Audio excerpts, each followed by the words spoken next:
छत्रपती शिवाजी महाराज, क्रांतीसूर्य महात्मा ज्योतिबा फुले, राजश्री शाहू महाराज, भारतरत्न डॉक्टर बाबासाहेब आंबेडकर, लोकशाहीर अण्णाभाऊ साठे, मौलाना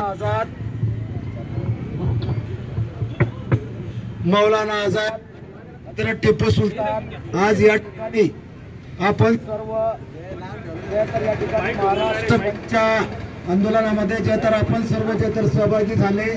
या ठिकाणी महाराष्ट्र बंदचे हाक वंचित बहुजन आघाडीचे अध्यक्ष राष्ट्रीय नेते माननीय बाळासाहेब आंबेडकर यांनी महाराष्ट्र बंदची हाक दिली होती।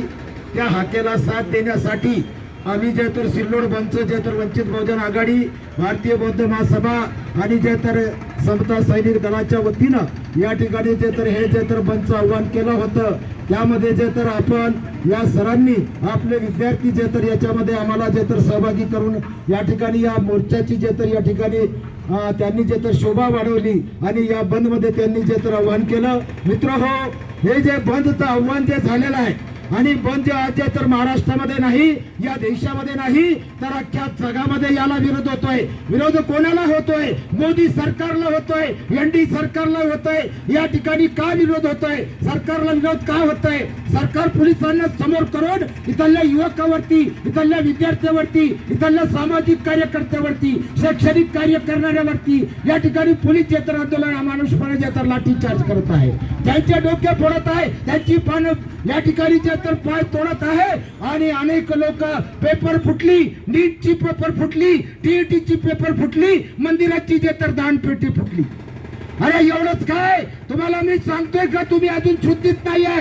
तुम्हाला माहित नाहीये या मोदी सरकारला त्रस्त होऊन, या मोदी सरकारला त्रस्त होऊन जे इस्रो आहे, इस्रो म्हणजे वैज्ञानिकांची जे तर एक संस्था आहे, जे तर वैज्ञानिक संशोधन करतात। शेतकऱ्यासाठी संशोधन, मोबाईलसाठी संशोधन, विज्ञानाचं संशोधन, या संस्थेमधले या लोकांनी, या मोदी सरकारने यांना सांगितलं तुम्ही संशोधन करू नका, तुम्हाला संशोधन करण्याची काही गरज नाही, वैज्ञानिक भाषा तुम्ही या देशामध्ये करू नका। मग कोणती भाषा करा? अंधश्रद्धेची भाषा करा, भगवानची, जातीची आणि त्याच्या धर्माची भाषा करा। लोकांना अंधभक्त बनवा, अंधभक्त बनवा, त्यांना जागे करू नका। म्हणून जे तर 100 शास्त्रज्ञांनी राजीनामा देऊन टाकले। किती? 100 शास्त्रज्ञांनी राजीनामा दिला। सगळे लोक, नायक लोक आता बाहेर निघू लागले। एक टेपूस आले हरामखोर, 3 गुंडा, एक मोदी गुंडा, त्याच्यानंतर योगी गुंडा, त्याच्यानंतर जे तर अमित शाह गुंडा, या 3 गोष्ट गुंड्यांचं राज चालू आहे। मला सांगा, एवढं मंत्रिमंडळ आहे, एकाही मंत्रिमंडळ दुसऱ्याचं मंत्र्याचं कोणी नाव ऐकलं का? फक्त तुम्ही कोणाचं नाव ऐकता? मोदीचं, योगीचं आणि अमित शहाचं। त्याच्या पलीकडे कोणी सरकार चालवत नाही।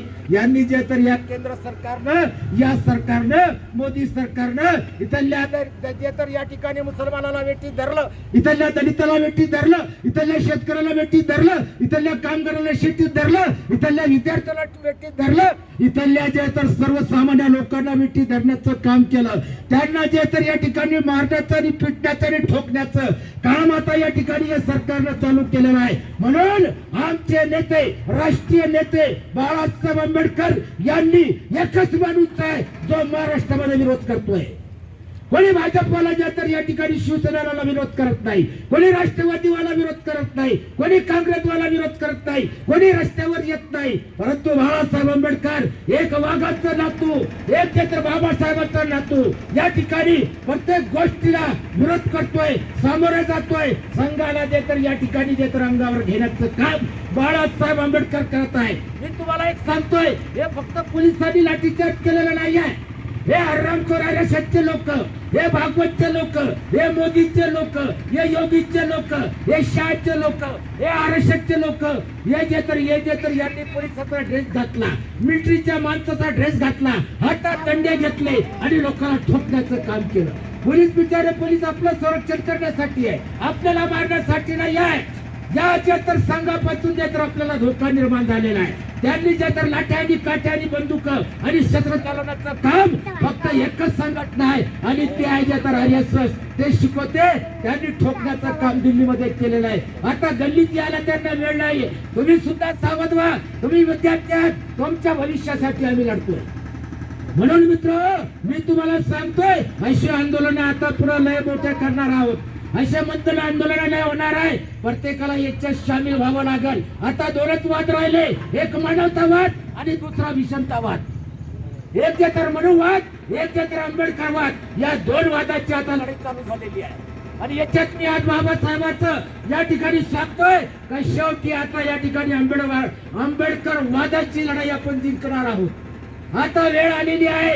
आणि म्हणून जेव्हापर्यंत जे तर या ठिकाणी संविधानाचं राज्य येत नाही, आंबेडकर वादाचं राज्य येत नाही, आंबेडकर विचाराचं राज्य येत नाही, तोपर्यंत कोणाच माणसाला या ठिकाणी न्याय भेटू शकत नाही. आता आपल्याला रस्त्यावर उतरण्याची वेळ आलेली आहे. आपण सगळे, काय हिंदू असेल, मुसलमान असेल, दलित असेल, कर्मचारी असेल, व्यापारी असेल, शेतकरी असेल, कष्टकरी असेल, आपल्या सर्वांना जे आहे या ठिकाणी एकत्र यायचं आहे. आणि आपल्याला आपल्या जे तर ही लढाई रस्त्यावरती करायची आहे. आपण सर्व एक होऊया.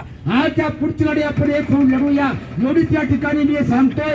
आपलं जे तर आपण या ठिकाणी आम्हाला सहकार्य केलं, या जे तर आंदोलनाला सहकार्य केलं, यशस्वी केलं, मी सगळ्या विद्यार्थ्यांचे आभार मानतो, सरांचे आभार मानतो. ही लढाई तुमची आहे. तुम्ही पुढे व्हा, आम्ही तुमच्या मागे राहू. एवढंच या ठिकाणी बोलतो आणि थांबतो.